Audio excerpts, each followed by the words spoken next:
Good மார்னிங்குங்க. இன்றைக்கி நேற்றுக்கு சாதம் கொஞ்சம் மிச்சம் ஆயிடுச்சுங்க. இதை என்ன பண்ணணும்னு சரி யோசித்தேன். மாவுக்கு ஊற போட்டிருக்கேன். இனிமேல் தான் மாவு அரைக்கணும். மாவு இல்லை. சரி, டெய்லி சப்பாத்தி பூரி இது கொஞ்சம் போர் தான். அதனால் என்ன பண்ணேன்னா அதுக்கு கொஞ்சம் பாசி பருப்பை நல்லா ஒரு 1 ஹவராக ஊற வச்சுருக்கேங்க. இப்போ நான் ஒரு கடாய் வச்சுட்டேன். அதில் இந்த பாசி பருப்பை நான் ஊற போட்டதை அப்படியே வேக வச்சுக்கிறேங்க. கொஞ்சோண்டு ஏஎம்சி பாத்திரம் சூடு பார்த்தீங்களா, கொஞ்சம் சூடானவுன்னு அப்படி தான் இருக்குங்க. அது ரொம்ப கேர்ஃபுல்லாக இது பண்ணணும். நான் கொஞ்சம் இது பாதி வெந்த உடனே நான் அந்த ரைஸ் எடுத்து போடுறேன். ஏன்னா இது ரைஸ் ஆல்ரெடி வெந்துருச்சு இல்லையா, அதனால் இப்போ இதில் நான் தாளிப்பு போட்டுக்கிறேன். வெந்துட்டுருக்குறோம். நான் இன்னும் அதை கிளிப் பண்ணலைங்க. ஜஸ்ட் இதில் தான் இருக்குது. இதை ஆன் பண்ணிக்கிட்டு எண்ணெய் விட்டுறேன். சரிங்களா, பொங்கி வருது. சூடு குறைச்சி வச்சுக்கிறேன்.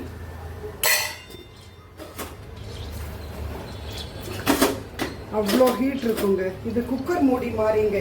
இது வந்து நார்மல் மூடி கிடையாது. அதுதான் செக்விக் சொல்லுவாங்க. இதுக்கு என்ன பண்ணியிருக்கேன்னா ஒரு கொஞ்சோண்டு மிளகு வந்துட்டு நான் ஒரு அடி அடிச்சிட்டேங்க ஸ்பைஸ் ஜாரில். ஜீரகம், இஞ்சி, ஒரு பச்சை மிளகா, கொஞ்சம் கருவேப்பிலை. ஜீரகத்தை அரைக்கலைங்க, இஞ்சியும் அரைக்கலை. வெறும் மிளகை மட்டும் ஒரு அடி அடிச்சுட்டு, ஏன்னா அது வாயில் படுறச்ச கொஞ்சம் டிஸ்டர்பன்ஸாக தான் இருக்குது. கருவேப்பிலை, இஞ்சி சின்ன சின்னதாக கட் பண்ணிவிட்டு இந்த ஆயிலில் போட்டுடுறேன். இந்த ஆயில் நல்லா சூடாயிடுச்சு. நான் ஆஃப் பண்ணிடுறேங்க. ஏன்னா நம்மளுக்கு அது பருப்பு வெந்தப்புறமா தான் நம்ம அதில் போட போகிறோம். இப்போ இதை தூக்கி இதில் போட்டுட்டு இந்த ஆயில் நல்லா சூடாயிடுச்சு. இனி அதை ஆனில் வைக்கணும்னு அவசியம் இல்லை. அப்புறம் இதில் பெருங்காயமும் போட்டுட்டு அப்புறமா நம்ம வந்துட்டு தேவையான தண்ணி விட்டுக்கிட்டு இந்த பருப்பு லைட்டாக ஒரு பாதி வேக்காடு வரட்டுங்க. ஏன்னா சாதம் ஆல்ரெடி வெந்திருக்கு இல்லையா நல்லா, அதனால் ஒரு மாதிரி அது பருப்பு சேர்ந்தா போல் இருக்காதோ என்னமோ, அதனால் கொஞ்சம் வெந்துட்டு வரட்டும். நான் வந்து மாவுக்கு வந்துட்டு ஊற வச்சுருக்கேன். சரி, அப்படியே கொஞ்சம் வடை பண்ணிடலாம் அப்படின்னு இந்த வடைக்கு இவ்வளோ பருப்பை வந்துட்டு நல்லா ஊற வச்சுருக்கேன். நான் வந்து 4க்கு 1ங்கிற இதில் வந்துட்டு அரைச்சிப்பேன். ஆனால் நான் நிறைய மாவு அரைக்க மாட்டேன். வாரத்துக்கு 2 நாளைக்கு அரைச்சிப்பேன். ஏன்னா அப்படி 2 நாள் ஆச்சுன்னா அதில் இருக்கிற பாக்டீரியா, குட் பாக்டீரியா போயிடுமாமே. 3 நாளைக்கு மேலே மாவை யூஸ் பண்ணக்கூடாதான் ஃப்ரிட்ஜில் வச்சாலும். ஸோ நான் ஒரு 2 கிளாஸ், அதாவது நீங்கள் எந்த இதில் எடுத்துக்கிறீங்களோ, நான் இந்த கிளாஸில் 2 கிளாஸ் அரிசி, அதுக்கு பாதி வந்து உளுந்து போட்டு அரிசி தனியாக வாஷ் பண்ணி நல்லா ஊற வச்சுருக்கேன். உளுந்தும் அதே மாதிரி வாஷ் பண்ணிவிட்டு ஊற வச்சுருக்கேன். இப்போது இது ரெண்டும் வந்துட்டு கிட்டத்தட்ட நான் ஒரு 5 o'clock எந்திரிச்சேங்க. எந்திரிச்ச உடனே ஊற வச்சுட்டேன். நான் எப்பவுமே மாவு அரைக்கணுன்னா கார்த்தால எந்திரிச்ச உடனே ஊற வச்சுருவேன்.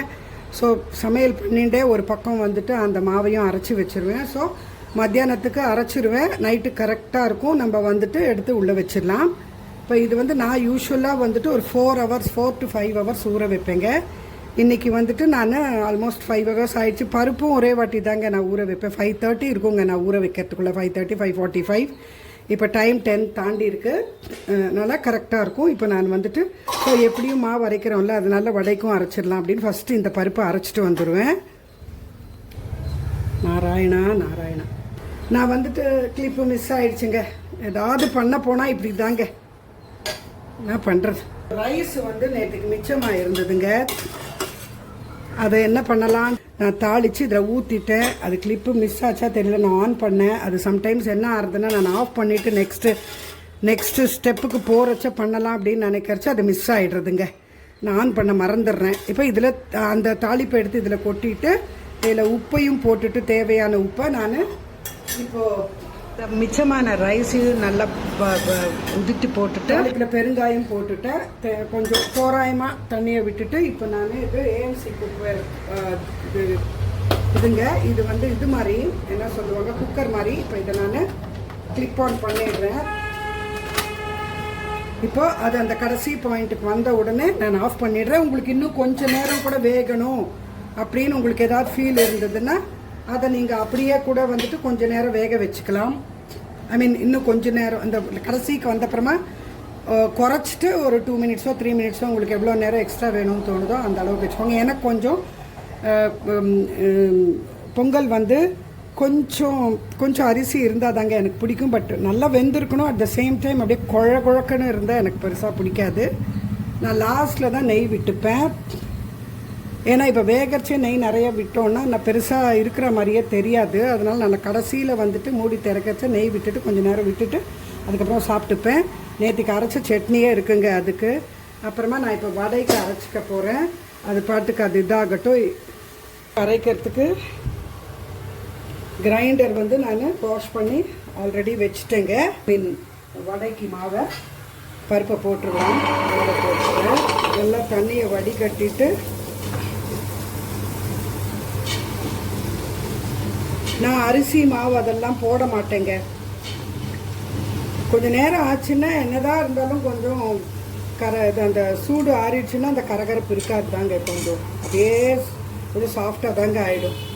ஆனால் வந்துட்டு என்னென்னா அரிசி மாவு போடுறச்சு அது அப்படியே கல் மாதிரி இருக்குங்க ஆறிடுச்சுன்னா.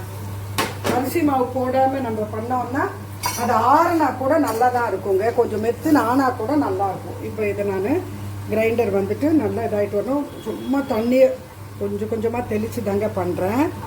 இப்போ நான் இது வெங்காயம், பச்சை மிளகா, இஞ்சி, கருவேப்பிலை, கொத்தமல்லி இந்த வடைக்கு நான் கட் பண்ணிட்டு வந்துட்டேங்க. இப்போ மாவை பார்க்கலாம். வடைக்கு மாவு கெட்டியாக தானே இருக்கணும். நான் மாவில் போட்டு உப்பு இது பண்ண மாட்டேன், அரைக்க மாட்டேன். அப்புறமா தான் கலந்துப்பேன். உங்களுக்கு வந்து கொஞ்சம் கரகரப்பாக வேணும் அப்படின்னா கொஞ்சம் மாவை வந்து கரகரப்பாக இது பண்ணிக்கலாம். இல்லை எனக்கு நல்லா சாஃப்டாக வேணும் வடை, அப்படியே மாவு வந்து பந்து மாதிரி வேணும்னா அது தகுந்த மாதிரி அரைச்சிக்கோங்க. நான் வந்து ரெண்டுத்துக்கும் மீடியமாக தாங்க அரைச்சிப்பேன்.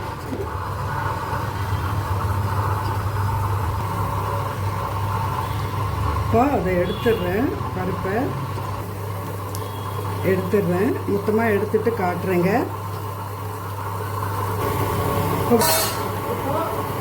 இட்லிக்கு இந்த உளுந்த ஊற வச்சோம்ல அதை போட்டுடுறேங்க.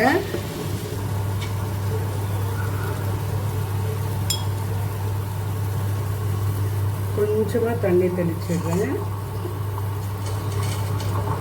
அது பாட்டுக்கு அது கிரைண்ட் வரட்டுங்க. நடுவில் அதை நம்ம அந்த பருப்பெல்லாம் அப்படி எப்படி இருக்கும் இல்லையா, அந்த இதில் போயிட்டு அப்போ அது கொஞ்சம் எடுத்து விட்டுடலாம். இல்லாட்டா அந்த பருப்பெல்லாம் ஒரு மாதிரி அரைஞ்சி அரையாத மாதிரி இருக்கும். இப்போ வடை மாவு இந்த அளவுக்கு தாங்க. இது நான் ஆஃப் பண்ணிட்டேன். அந்த இதுக்கு வந்துருச்சு. இப்போ இதில் உப்பு போட்டு இது நல்லா பிசைஞ்சாச்சு. இதில் உப்பெல்லாம் நான் செக் பண்ணிக்கிறேன். இப்போ இதை மூடி வச்சுட்டு கொஞ்ச நேரம் இருக்கட்டும். இப்படி கெட்டியாக இருக்குது. நான் கொஞ்சம் கொஞ்சமாக தண்ணி ஊற்றிப்பேன். எனக்கு இந்த தண்ணியே போருங்க. நான் ஊற வச்சேன் இல்லையா, அந்த தண்ணியே எனக்கு போரும்.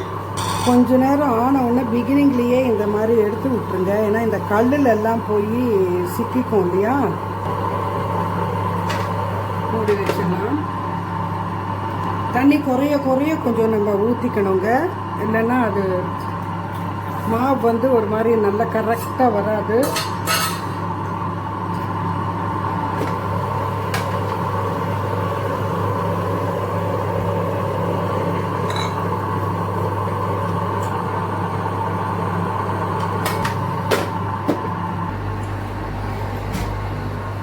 நான் ஏஎம்சி பாத்திரத்துலேயே பண்ணுறேன். எண்ணெய் கம்மியாக குடிக்கும். இந்த எண்ணெய் ரீயூஸும் பண்ணிக்கலாம். இது இந்த பாத்திரத்தோட சூடு அதுக்கு வரும். எடுத்து வச்சுக்கலாம். அப்படியே கையில் தட்டி தட்டி போட்டுருங்க.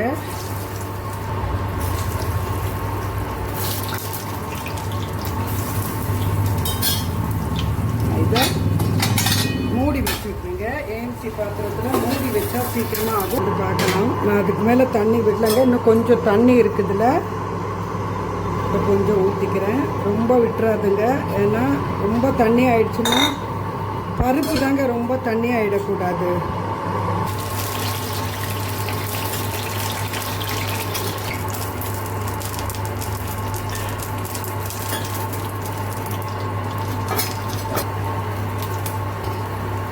அழகாக ஷேப்பாக போட்டுக்கணுன்னா இந்த மாதிரி கையில் தட்டி ஓட்டை போட்டு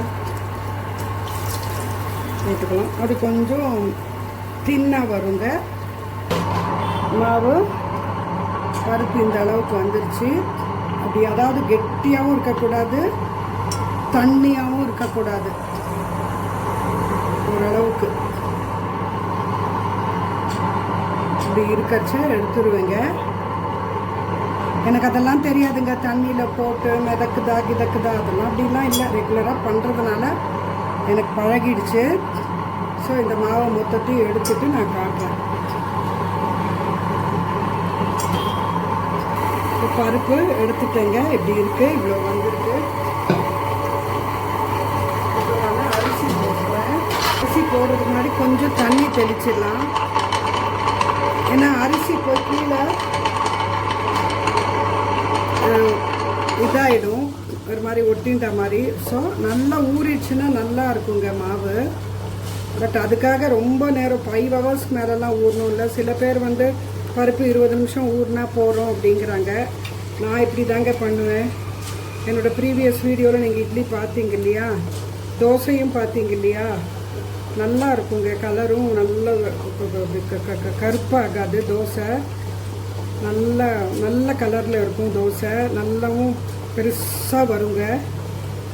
அண்ட் மாவு கரைச்சியும் நம்ம கரெக்டாக கரைச்சிக்கணும். எல்லாத்தையும் போட்டுட்டேன். அரிசி கொஞ்சம் தண்ணி தெளிச்சு நான் இதை பண்ணிக்கிறேன். மூடி வச்சுக்கலாம்.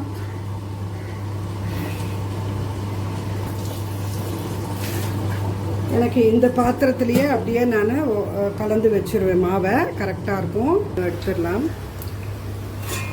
இப்போ எண்ணெய் உங்களுக்கு நோட்டீஸ் பண்ணிங்களா? எண்ணெய் கலர் பார்த்தீங்களா?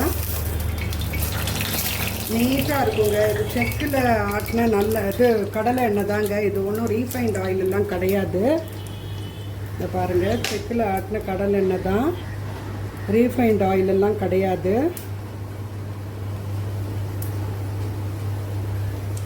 ஏன்னா ரீஃபைண்ட் ஆயில் வந்து அப்படியே நல்லா நீட்டாக இருக்கும். இப்போ இது ஆஃப் பண்ணிடுறேன். வடை முடிஞ்சுது. நான் வீட்டில் நம்ம சாப்பிட்றது தானேங்க, ஒன்றும் பெருசாக ஷேப்ஸ் எல்லாம் பார்க்கலைங்க. ஆல்ரெடி லேட் ஆயிடுச்சு, அதனால்.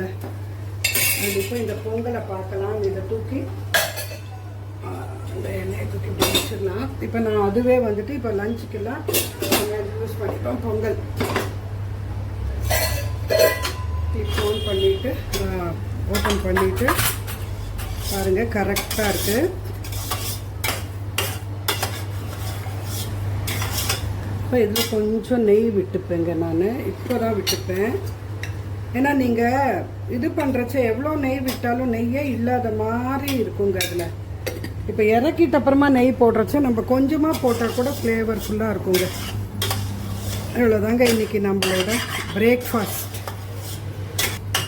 பையனுக்கு வச்சு கொடுத்துட்றேங்க. கரெக்டாக இருக்குங்க. உப்பு எல்லாமே ஃப்ரெஷ்ஷாக பண்ணிட்ட பொங்கல் மாதிரியே இருக்கும். இது தாங்க சட்னி. நான் திருப்பி இனி சட்னி பண்ணலை. இது நல்லா அந்த மிச்சமான சட்னியை தூக்கி அந்த இது இருக்கும் இல்லைங்க, மில்க்கு ட்ரே இருக்கு இல்லையா ஃப்ரிட்ஜில், அதில் வச்சிட்டோன்னா நல்லா இருக்குங்க. இப்போ இது தாங்க நம்ம பிரேக்ஃபாஸ்ட்டு. மாவு அரிசி வறுபட்டுருச்சுன்னா நம்மளுக்கு வேலை முடிஞ்சுதுங்க. நான் சர்வ் பண்ணி காட்டுறேன். ஒன்றும் பெருசாக சர்விங் ஒன்றும் இல்லைங்க. இன்னொன்றுங்க, இந்த ஏஎம்சி பாத்திரம் சூடாக இருக்கும். இதை எடுத்து அப்படியே வச்சிடாதுங்க. ஏதாவது ஒரு ஸ்டாண்டு வச்சு வைக்கணும்.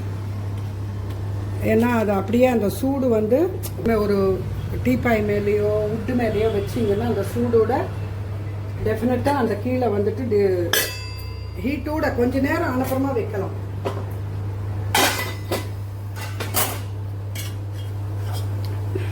நான் முந்திரி எல்லாம் போடலைங்க. இது என்ன மிச்சமான ரைஸ் தானேங்க. வடை, ஷேப்லெஸ் வடை அப்படி இப்படி பண்ணிடுவேங்க. ஒரு நாளைக்கு நீட்டாக பண்ணுவோம், ஒரு நாளைக்கு இப்படி ஆகுது. 4 வடைலாம் சாப்பிட மாட்டான், நான் வச்சு காட்டுறேன் சும்மா. ஸோ வடை, பொங்கல், சட்னி.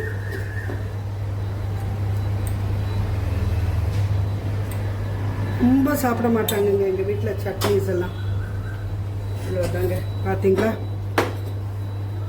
அதுதான் இன்றைக்கி நம்மளோட பிரேக்ஃபாஸ்ட். மிச்சமான சாதத்தை வச்சு ஒரு பொங்கல், மாவு அரைக்கிறதுனால, இட்லி மாவு அரைக்கிறதுனால கொஞ்சோண்டு பருப்பை போட்டு இட்லி வடை பண்ணிவிட்டேன், ஆட்டிட்டு நேற்றுக்கு மிச்சமான சட்னி அதையே வச்சு சாப்பிட போகிறோம். தேங்க்யூ ஃபார் வாட்சிங் மை மார்னிங் ரொட்டீன். இன்னும் மாவு இருக்குது, அதை காட்டுறேங்க. இது பையன் ரொம்ப பசிங்கிறான், காட்டிட்டு கொடுத்துட்டு வந்துடுறேன். இது இவ்வளோ சாப்பிட மாட்டேன், இதில் பாதி எடுத்துருவேன். 2 வடை தான் சாப்பிடுவோம். நான் டிஸ்பிளேக்காக இப்படி வச்சுருக்கேன். ஒரு வடை எடுத்துருவேன், இல்லை பாதி பொங்கல் எடுத்துருவேங்க. இப்போ மாவை பார்க்கலாம். இன்னும் கொஞ்சம் நல்லா வரட்டுங்க. ரொம்ப கல் மாதிரியும் மாவு இருக்கக்கூடாதுங்க. இட்லி மாவு நம்ம அரைச்சிட்டு ஃபர்மெண்ட் ஆன அப்புறமா நம்ம இது பண்ணுறோம் இல்லையா, ஊற்றி வைக்கிறோம்ல, அப்போ எப்படி இருக்கும் மாவு, அந்த மாதிரி அரிசி மாவும் சரி, உளுந்து மாவும் சரி, அந்த மாதிரி ஒரு பக்குவமாக இருக்கணும். நான் தண்ணியே இனி எவ்வளோ ஊற வைக்கிறேனோ அதுக்கு மேலே தண்ணி எனக்கு தேவைப்படாதுங்க. இன்னும் கொஞ்சம் நேரம் இது கிரைண்ட் ஆகட்டும். குறைப்பாக தான் இருக்குது, பார்க்கலாம். பாருங்க, ஒரு அதாவது இந்த ஃபைன் குறகரப்பு லைட்டாக, அது எப்படி சொல்கிறது, ஒரு சின்ன ஒரு குறகரப்பு, அவ்வளோதான். இப்போ நான் இது மாவை எடுத்துடுறேன். எல்லாமே பண்ணுறது தான் பண்ணுறாங்க, புதுசாக என்ன பண்ண முடியும் இல்லையா? கொஞ்சமாக, ரொம்ப வேண்டாம். அது நல்லா இந்த இதில் சுற்றி இருக்கிறதெல்லாம் ஓடி கொஞ்சம் டைட் ஆகிடுச்சு. கிரைண்டர் ஓடி இப்போ நல்லா எடுத்து விடலாம். கீழே தண்ணி இருக்கோம்ல, நம்ம கையை தொட்டு வச்சுருக்குறோமே, இந்த தண்ணி மொத்தத்தையும் ஊற்றிடாதுங்க. நான் கொஞ்சம் மேலாக்க தண்ணியை கீழே கொட்டிட்டு வந்துடுறேன். அந்த அடியில் வந்து அந்த மாவு இருக்கும் கொஞ்சம், பார்த்தீங்களா? அடியில் கொஞ்சம் நம்ம தொட்டு எடுக்கிற மாவு இப்படி இருக்கும், குரணை. அதோட இதை ஊற்றிட்டு ஒரு ஜஸ்ட்டு 1.25 ஸ்பூன் உப்பு போட்டுருவேங்க, அவ்வளோதாங்க. அப்போ இதை போகல ஆஃப் பண்ணிடலாம் கிரைண்டர். இவ்வளோதாங்க, கொஞ்சமாக தாங்க இருக்கும், அதுக்கு மேலே ரொம்ப தண்ணி இருக்கக்கூடாது. மாவை கலந்துக்கலாம்.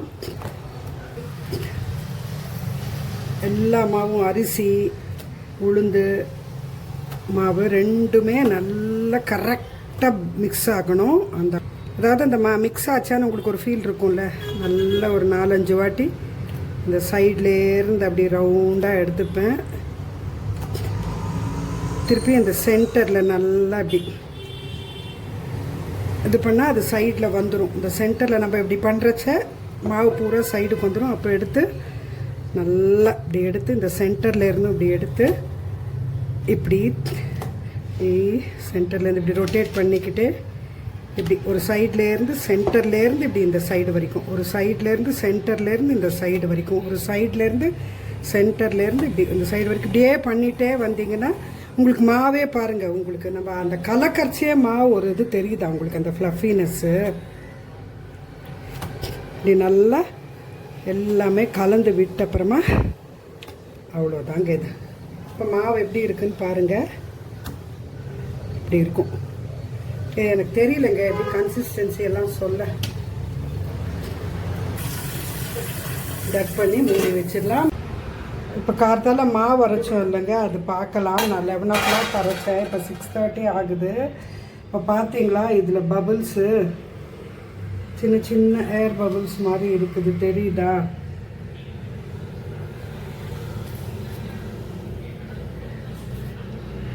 அங்கங்கே லைட்டாக கிராக்ஸும் இருக்குது பாருங்கள், லைட்டாக இருக்குது கிராக்ஸு. இப்போ இப்படி இருந்தாலுமே போருங்க மாவு. இதுவே வின்டர்னால் நார்மல் டெம்பரேச்சர்னால் நான் வந்து 11ன்னா ஒரு 8 o'clock வைப்பேங்க, 8 or 7க்கு. அப்போ அந்த அளவுக்கு வரும். இப்போ நல்ல சம்மருங்கிறதுனால இந்த அளவுக்கு வந்துருச்சுங்க. இதுவே போகிறோம், ஏன்னா இனி இது புளிச்சிடும் ரொம்ப இருந்தால். இப்போது இதை நான் என்ன பண்ணுவேன்னா ஒரு கரண்டி எடுத்து நல்லா கலந்து, அதாவது ஃப்ரிட்ஜுக்குள்ளே வைக்கிறதுக்கு முன்னாடி, ஃபர்மெண்ட் ஆனப்புறம் ஃப்ரிட்ஜுக்குள்ளே வைக்கிறதுக்கு முன்னாடி நான் இதை கலந்துட்டு வச்சுருவேன். ஃபர்மெண்டேஷன் டைமில் எந்த இதுவும் பண்ண மாட்டேன். இப்போ நான் கரண்டி எடுத்துகிட்டு வந்து இந்த கலந்து வச்சு காட்டுறேன். இப்போ கரண்டி எடுத்துகிட்டு வந்திருக்கேன். நல்லா எல்லா பக்கமும் இந்த மாவை பாருங்கள் எப்படி இருக்குது, ஆசையாக இருக்குது பாருங்கள். அப்படியே நம்ம இட்லி ஊற்றி வச்சுக்கிறதுக்கே. நான் ஒரே ஒரு கையில் பண்ணிட்டு இருக்கேங்க.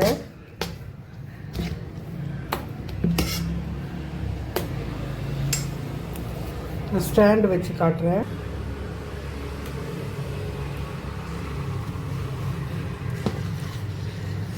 பாருங்க மாவு பாருங்களேன், அப்படியே ஐஸ்கிரீம் மாதிரி இருக்குங்க.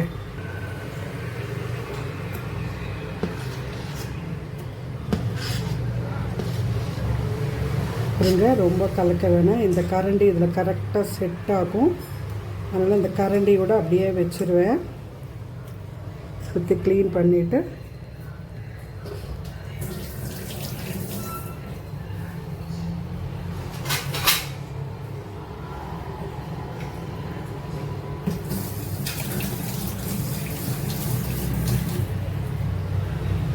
இந்த மூடியை போட்டுட்டு நான் உள்ளே வச்சுருவேங்க ஃப்ரிட்ஜில். இருக்கும் நாளைக்கு நான் இதை இட்லி ஊற்றி காட்டுறேங்க. இப்போ கிரைண்டரையும் நல்லா தொடச்சிட்டு நீட்டாக இது ட்ரை ஆகிடுச்சுங்க. இதை எடுத்து வச்சிட வேண்டியதுதான். அப்படியே எடுத்து நார்மலாக ஃப்ரிட்ஜில் நார்மல் டெம்பரேச்சருக்கு வச்சிட வேண்டியது தாங்க.